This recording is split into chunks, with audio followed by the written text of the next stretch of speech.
Salatullah, salamullah, ala Taha Rasulillah. Salatullah, salamullah, ala Yasin Habibillah, ala Yasin Habibillah. Salatullah, salamullah, ala al-Makki Rasulillah. Salatullah, salamullah, ala al-Madani Habibillah, ala al-Madani Habibillah.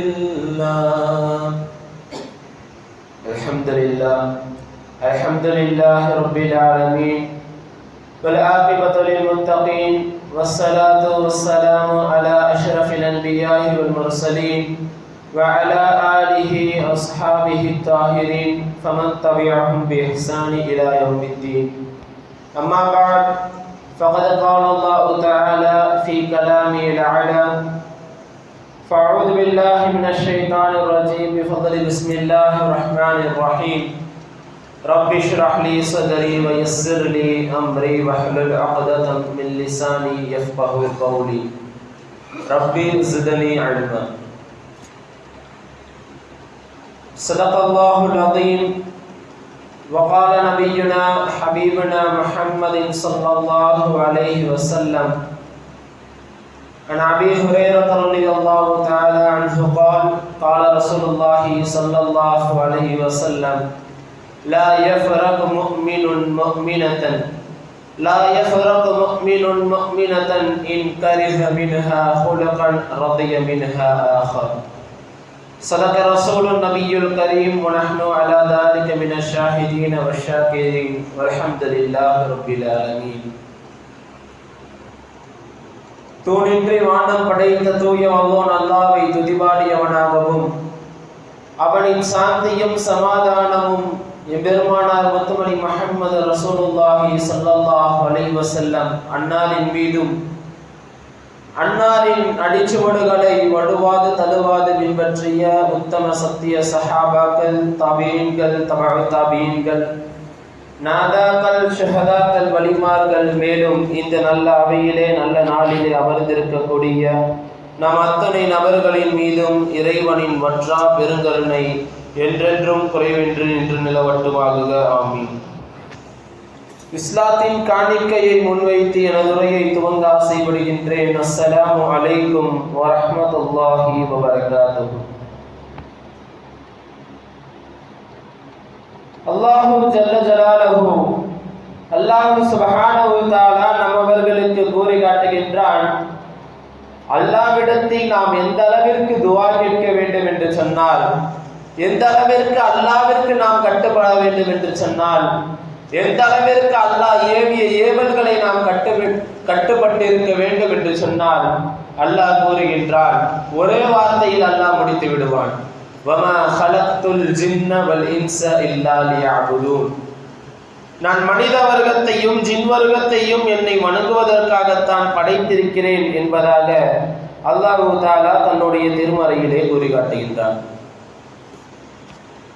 இதிலிருந்து நாம் விளங்க வருவது என்னவென்று சொன்னால், மற்றொரு இடத்திலே அல்லாஹ் கூறி காட்டுவான், யஅமுரூன பில் மஅரூஃப் யன்ஹவுன அனில் முன்கர். அல்லாஹ் சுப்ஹானஹு வ தஆலா நம்மவர்களுக்கு நன்மைகளை கொண்டு ஏவுகின்றான், தீமைகளை கொண்டு தடுக்கின்றான் என்பதாக சொல்லி காட்டுவான். அதன் அடிப்படையிலே அல்லாஹ் தன்னை பற்றி கூறுகின்றான், லா துஷ்ரிகு பில்லாஹ் லா துஷ்ரிகு பில்லாஹி ஷைஅன் வ பில் வாலிதைனி இஹ்சானா. அல்லாஹ் தன்னை பற்றி கூறியதற்கு பிறகு, தன்னை பற்றி கூறி முடித்த பிறகு உடனே அல்லாஹ் கூறுகின்ற வார்த்தை வபில் வாலிதைனி இஹ்சானா, உங்களுடைய பெற்றோர்களுக்கு நீங்கள் நல்லுபகாரம் செய்யுங்கள் என்பதாக அல்லாஹ் தஆலா கூறி காட்டுகின்றான். அந்த வசனத்திலே அல்லாஹ் கூறுகின்றான், எனக்கு நீங்கள் எந்த ஒரு வஸ்துவை கொண்டும் யாரை கொண்டும் நீங்கள் கூட்டாக்கி விடாதீர்கள், எனக்கு ஒப்பு வைத்து விடாதீர்கள் என்று கூறிவிட்டு அல்லாஹ் வபில் வாலிதைனி இஹ்சானா, உங்களுடைய பெற்றோர்களுக்கு நீங்கள் நல்லுபதேசம் செய்யுங்கள் என்பதாக அல்லாஹ் தஆலா கூறி காட்டுகின்றார். சூரத்துல் பக்ராவிலே ஒரு அத்தியாயம், அதில் ஒரு சம்பவத்தை சொல்லுவார்கள். நாம் எல்லாம் சிந்தித்து பார்க்க வேண்டிய ஒரு சம்பவம். ஒரு முறை அல்லாஹ்வினுடைய இறைநேசர் ஒருவர், அவருக்கு ஒரே ஒரு மகன் மட்டும்தான் இருக்கின்றார். அவர்கள் மரணிப்பதற்கு முன்னால் அவருடைய வாரிசு சொத்து, அவர் விட்டு விட்டு செல்லக்கூடிய ஒரே ஒரு சொத்து, ஒரே ஒரு மாட்டை மட்டும் அவர் வைத்து விட்டு செல்கிறார். அந்த மாட்டை அழைத்து கொண்டு ஒரு காட்டிலே விட்டு விடுகின்றார். அந்த செய்தியை தன்னுடைய மனைவியிடம் மட்டும் சொல்லிவிடுகிறார். இவ்வாறு நான் என்னுடைய வாரிசு சொத்தான இந்த மாட்டை நான் இந்த காட்டிலே விட்டு இருக்கிறேன். எனது மகன் பாலிபத்தை அடைந்த பிறகு, அவன் பருவ வயதை அடைந்த பிறகு அந்த காட்டில் சென்று அவனை அதை அழைத்து கொண்டு வர சொல் என்பதாக சொல்லிவிட்டு மரணித்து விடுகிறார். அவருடைய மகனும் வளர்ந்து பருவ வயதை அடைகின்றார். அப்பொழுது அந்த தாயார் சொல்கின்றார், மகனே மகனே, இவ்வாறு உன்னுடைய தந்தை உனக்கு வாரிசு சொத்தாக இந்த காட்டிலே ஒரு மாட்டை விட்டு விட்டு சென்றிருக்கின்றார், அதை சென்று நீ அழைத்து வா என்று கூறுகின்றார். அதை சென்று நீ அழைத்து வா, உன்னோடு அழைத்து வா என்பதாக சொல்கின்றார்கள். உடனே இந்த மகனும் சென்று அவர் ஒரு பெயரை சொல்கின்றார்கள். அந்த பெயரை சொல்லி அழைக்கின்றார். அந்த மாடும் வந்து விடுகிறது. அந்த மாடும் அந்த இடத்திலே வந்து விடுகிறது. உடனே அந்த சிறுவன்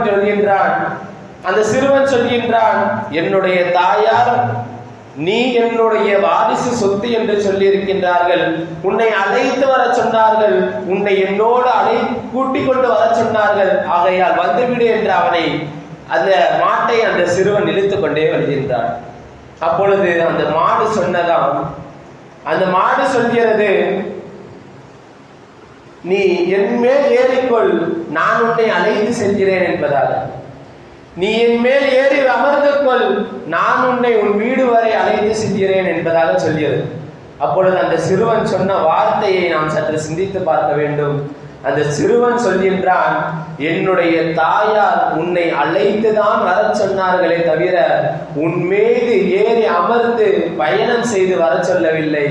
ஆகையால் என் தாய் சொன்னதை நான் கேட்க வேண்டும், ஆகையால் தான் உன்னை இழுத்து செல்கிறேன் என்பதாக சொல்கின்றான்.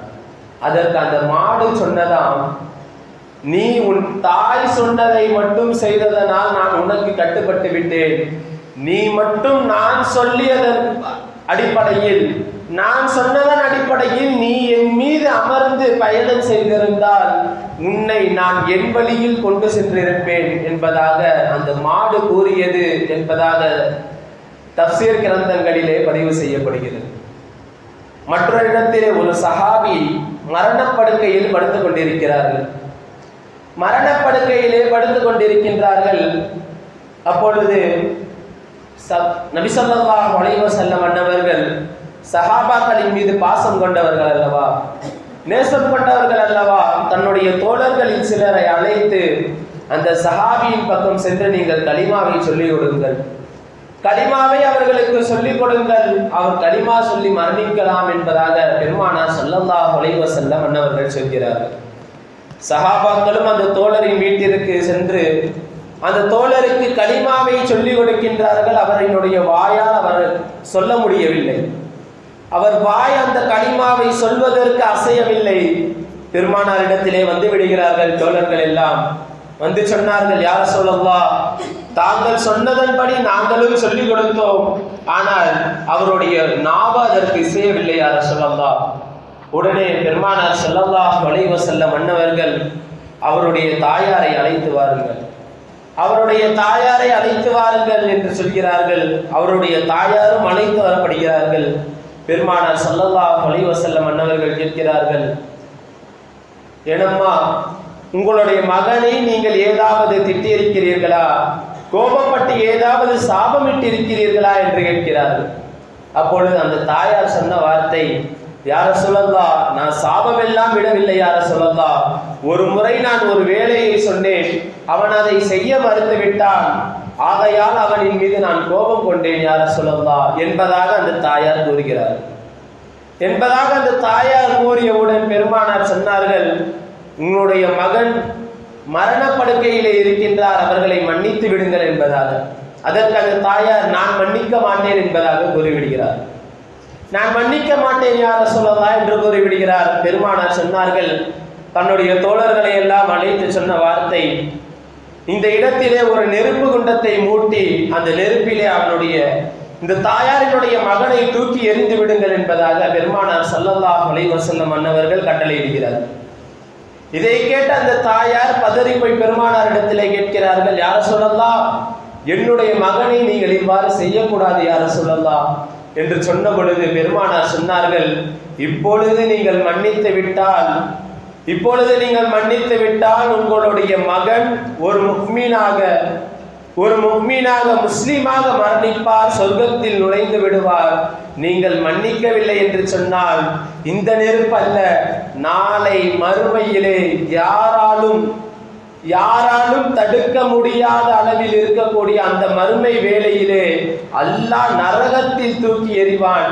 அந்த நேரத்தில் யாராலும் சிபாரிசு அவருக்காக வேண்டி அவரை இந்தவாறு செய்யக்கூடாது என்று தடுக்கக்கூடியவர் எவரும் இருக்க மாட்டார். ஆகையால் நீங்கள் மன்னித்து விடுங்கள் என்று சொல்கிறார்கள். அந்த தாயாரும் மன்னித்தார்கள். மன்னித்த சனத்திலே அல்லாஹ் தஆலா அந்த சஹாபியினுடைய வாயிலிருந்து கலிமாவை வரவழைத்தான். அதோடு அவர்கள் மரணித்தார்கள் என்பது வரலாறு சொல்லி காட்டுகின்றது. மூன்றாவது ஹசன் பஸ்ரி ரஹ்மத்துல்லாஹி அலைஹி அன்னவர்கள். ஹசன் பஸ்ரி ரஹ்மத்துல்லாஹி அலைஹி அன்னவர்கள் காபாவிலே தவாப் செய்து கொண்டிருக்கிறார்கள். அப்பொழுது ஒரு மனிதர் ஒரு கூடையை தன்னுடைய தலையின் மீது வைத்து தவாப் செய்கின்றார். அந்த மனிதர் தன்னுடைய தலையின் மீது ஒரு கூடையை வைத்து தவாப் செய்து கொண்டிருக்கிறார். அதை பார்த்து ஹசன் பஸ்ரி ரஹ்மத்துல்லாஹி அலைஹி அன்னவர்கள் கேட்டார்கள், தோழரே நீங்கள் என்ன செய்து கொண்டிருக்கிறீர்கள்? இவ்வாறு தவாப் செய்யலாமா என்று கேட்கிறார்கள். அப்பொழுது அந்த கூடையில் என்ன இருக்கிறது என்பதாக ஹசன் பஸ்ரி ரஹ்மத்துல்லாஹி அலைஹி அன்னவர்கள் கேட்கிறார்கள். அப்பொழுது அந்த தோழர் சொல்கின்றார், இமாம் அவர்களே, என்னுடைய வயது முதிர்ந்த என்னுடைய தாயார், அவர்களால் தவாப் செய்ய இயலவில்லை. ஆகையால் என்னுடைய தாயாரை இந்த கூடையில் வைத்து நான் தவாப் செய்கிறேன். இதன் மூலம் என்னுடைய தாயாருக்கு நான் செய்ய வேண்டிய கடன் முடிந்து விடுமே என்பதாக அந்த தோழர் சொல்கின்றார். அப்பொழுது ஹசன் பஸ்ரி ரஹ்மத்துல்லாஹி அலைஹி அன்னவர்கள் சொன்னார்கள், உன்னை உன்னுடைய தாயார் 10 மாதம் சுமந்திருக்கிறார்கள். அந்த 10 மாதத்திலே ஒரு நொடி, ஒரே ஒரு வினாடி உன்னுடைய தாயாரை நீ எட்டி உதைத்திருப்பாய் அல்லவா? கருவில் இருக்கும் பொழுது எட்டி உதைத்திருப்பாய் அல்லவா? அந்த ஒரு எட்டிற்கு கூட நீ உலகத்தில் 1000 வருடங்கள் வாழ்ந்து அவர்களுக்கு பணிவிடை செய்தாலும் ஈடாகாது என்பதாக ஹசன் பஸ்ரி ரஹ்மத்துல்லாஹி அலைஹி அன்னவர்கள் சொல்கிறார்கள். பெருமானார் இடத்திலே ஒரு மனிதர் வருகிறார். யா ரசூலல்லாஹ், நான் என்னுடைய அமல்களை அதிகப்படுத்திக் கொள்ள வேண்டும். நான் யாருக்கு முதலில் என்னுடைய பணிவிடைகளை செய்ய வேண்டும் யா ரசூலல்லாஹ்? யாருக்கு நான் பணிவிடை செய்வதில் சிறந்தவர்கள் என்று கேட்ட பொழுது பெருமானார் சொன்னார்கள், உன்னுடைய தாயாருக்கு நீங்கள் பணிவிடை செய்யுங்கள் என்று சொல்கிறார்கள். இரண்டாவதும் கேட்கிறார், பிறகு யார் யா ரசூலல்லாஹ்? அப்பொழுதும் பெருமானார் உன்னுடைய தாயார் என்று சொல்கிறார்கள். மீண்டும் மூன்றாவது முறை பெருமானார் இடத்திலே கேட்கிறார், பிறகு யார் யா ரசூலல்லாஹ் என்று கேட்ட பொழுது அப்பொழுதும் பெருமானார் சொன்ன வார்த்தை உன்னுடைய தாயார் என்று சொல்கிறார்கள். நான்காவதாக கேட்கிறார், பிறகு யார் யா ரசூலல்லாஹ் என்று கேட்ட பொழுது உன்னுடைய தந்தை என்பதாக பெருமானார் ஸல்லல்லாஹு அலைஹி வஸல்லம் அன்னவர்கள் கூறுகிறார்கள். ஒரு முறை அஸ்ஹாபுல் உஹ்தூத் என்பதாக சொல்வார்கள். அஸ்ஹாபுல் உஹ்தூத் பிடிக்கப்பட்ட சமுதாயம் என்பதாக அல்லாஹ் தன்னுடைய திருமறையிலே குறிப்பிட்டிருக்கிறார். ஒரு முறை கொடுங்கோல் அரசன் அவனுக்கென்று ஒரு சூனியக்காரன் இருக்கிறான். அந்த சூனியக்காரனின் மூலம் இந்த அவனுடைய நாட்டிலே என்னவெல்லாம் நடக்கும் என்பதை முன்கூட்டியே தெரிந்து கொண்டு மக்கள் எல்லாம் அவனிடத்தில் வரும் பொழுது அவர்களுக்கு பிறகு என்ன நடக்கப் போகிறதோ அதனை அந்த சூனியக்காரனை வைத்து அவர் சொல்லிவிடுவார். ஆகையால் இந்த அரசனை அவர்கள் ஒரு கடவுளை போன்று அந்த மக்கள் எல்லாம் பார்த்து கொண்டிருக்கிறார்கள். அவனுக்கும் அதுதான் ஆசை, நான் தான் கடவுளாக இருக்க வேண்டும் என்ற ஆசை. அப்பொழுது அந்த சூனியக்காரன் தன்னுடைய அரசனிடத்திலே சொல்கிறார், அரசே, இவ்வாறு நான் மரணிக்க போகின்றேன், எனக்கு வயது முதிர்ந்து விட்டது, என்னுடைய இந்த அனைத்து சூட்சமங்களையும் அனைத்து காரியங்களையும் அனைத்து செயல்களையும் நான் ஒரு மனிதனுக்கு கற்றுக் கொடுக்க வேண்டும். ஒரு சிறுவனை எனக்காக வேண்டி தாருங்கள், அவனுக்கு நான் கற்றுக் கொடுத்து விடுகிறேன். எனக்கு பின்னால் அந்த சிறுவன் அந்த மனிதன் அதனை பார்த்து கொள்வான் என்பதாக சொல்கின்றார். அப்பொழுது அந்த அரசரும் ஒரு சிறுவனை நியமனம் செய்கின்றார். ஒரு சிறுவனை அந்த இடத்திற்கு வர வைக்கின்றார். அந்த சூனியக்காரன் அந்த சிறுவனுக்கு தன்னுடைய சூட்சமங்களை தன்னுடைய அனைத்து கெட்ட செயல்களையும் சொல்லிக் கொடுத்து கொண்டே இருக்கிறார். இவ்வாறே நடந்து கொண்டே இருக்கிறது. ஒரு முறை அந்த சிறுவன் அரண்மனைக்கு வருகின்ற அந்த வழியிலே ஒரு மனிதர் தொழுது கொண்டிருக்கிறார். தொழுது முடித்த பின் அந்த சிறுவன் அவரிடத்திலே செல்கிறார். சென்று கேட்கிறான், இங்குதானே, இந்த அரண்மனையிலே தானே நம்முடைய கடவுள் இருக்கின்றார், நீங்கள் யாரை தொழுது கொண்டிருக்கிறீர்கள், நீங்கள் யாரை வணங்கி கொண்டிருக்கிறீர்கள் என்று கேட்ட பொழுது, உன்னையும் என்னையும் படைத்த ரப்பை நான் வணங்குகின்றேன், உன்னையும் என்னையும் படைத்த ரப்பை நான் வணங்கி கொண்டிருக்கின்றேன். அந்த அல்லாஹ்வை யாராலும் பார்க்க முடியாது, அவ்வாறு பார்க்க வேண்டும் என்று சொன்னால் நல்ல அமல்களை செய்தால் மட்டும்தான் பார்க்க முடியும் என்பதாக அந்த நல்லவர் சொல்லுகின்றார். இவ்வாறே நடந்து கொண்டே இருக்கிறது. ஒவ்வொரு நாளும் அந்த வணக்கசாலை இடத்திலே அந்த சிறுவன் சென்று பிறகு அந்த அரண்மனைக்கே வருவான். அங்கு அந்த சூனியத்தையும் கற்றுக்கொள்வான். அதற்கு முன்னால் அந்த வணக்க வழிபாடுகளினுடைய சட்ட திட்டங்கள் அனைத்தையும் கற்றுக்கொள்வான். இது தெரிந்த அந்த அரசன், இந்த சிறுவனை நாம் கொன்றுவிட வேண்டும், இந்த சிறுவன் ஏன் இவ்வாறு செய்கிறான் என்று அவர் எண்ணி அந்த சிறுவனை கொல்வதற்காக வேண்டி ஆட்களை அனுப்புகின்றார். அந்த சிறுவன் எந்த அளவிற்கு மாறிவிட்டான் என்று சொன்னால், அந்த ஊரிலே எந்த நோய்கள் இருந்தாலும், தொழுநோய்கள் எந்த நோய்கள் இருந்தாலும் அந்த சிறுவன் கை வைத்தால் அந்த நோய்கள் நிவாரணமாகிவிடும். அந்த நேரத்திலே அந்த சிறுவனை எல்லாம் அனைவரும் புகழ்ந்து கொண்டிருக்கும் பொழுது அந்த அரசன், என்னை விட்டு இந்த சிறுவனை புகழ்கின்றார்களே, என்னை விட்டு இந்த சிறுவனை புகழ்கிறார்களே என்ற கோபத்தில் அந்த சிறுவனை கொன்றுவிட வேண்டும் என்ற ஒரு நோக்கத்திலே ஆட்களை அனுப்புகின்றார். அவர்களால் அவனை கொல்ல முடியவில்லை. அப்பொழுது அந்த ஊரிலே ஒரு மிகப்பெரிய, எப்படி சொல்வது என்று சொன்னால், ஒரு மிகப்பெரிய அரக்கன் வருகின்றான். அந்த நாட்டில் இருக்கக்கூடிய மக்களை எல்லாம் அடித்து நொறுக்கி கொண்டிருக்கக்கூடிய அந்த நேரத்திலே அந்த சிறுவன் அந்த அரக்கனின் மீது ஒரே ஒரு கல்லை தூக்கி எறிகிறான். அந்த அரக்கன் ஒளிந்து விட்டான். அந்த அரக்கன் அழிந்து விட்டான், செத்து போய்விட்டான். அப்பொழுது அந்த மக்கள் எல்லாம் இந்த சிறுவனையே போற்றி கொண்டு புகழ்ந்து கொண்டும் இருக்கிறார்கள். அப்பொழுதும் அந்த அரசனால் அந்த சிறுவனை கொல்ல முடியவில்லை. அந்த சிறுவனை மிகப்பெரிய மலையிலிருந்து தள்ளிவிட்டு விடுங்கள் என்பதாக தன்னுடைய அரண்மனையிலே இருக்கக்கூடிய தொழிலாளர்களுக்கு சொல்கின்றார். அப்பொழுதும் அவர்கள் செல்கிறார்கள். அந்த சிறுவனை தள்ளிவிடுவதற்கு முன்னால் சென்ற அனைவரும் கீழே விழுந்து விடுகிறார்கள். அப்பொழுது அந்த சிறுவனிடத்திலே அரசர் கேட்கிறார், இந்த நாளிலே ஒரு நாளை குறிப்பிட்டு சொல்கிறார், இந்த ஒரு நாளிலே மக்கள் அனைவரும் உங்களுக்கு முன்னால் இருக்கக்கூடிய நேரத்திலே, மக்கள் அனைவரும் கூட்டமாக இருக்கக்கூடிய இடத்திலே என்னை ஒரு அம்பை எடுத்து பிஸ்மில்லாஹிர் ரஹ்மானிர் ரஹீம், இந்த சிறுவனினுடைய ரப்பின் மீது ஆணையிட்டு சொல்கிறேன், இந்த சிறுவனினுடைய ரப்பின் பெயரால் இந்த அம்பை எறிகிறேன் என்பதாக சொல்லி என் மீது அந்த அம்பை எறியுங்கள், நான் இறந்து விடுவேன். நீங்கள் அவ்வாறு சொல்லி அந்த அம்பை எரிந்து விடுங்கள், நான் இறந்து விடுவேன்.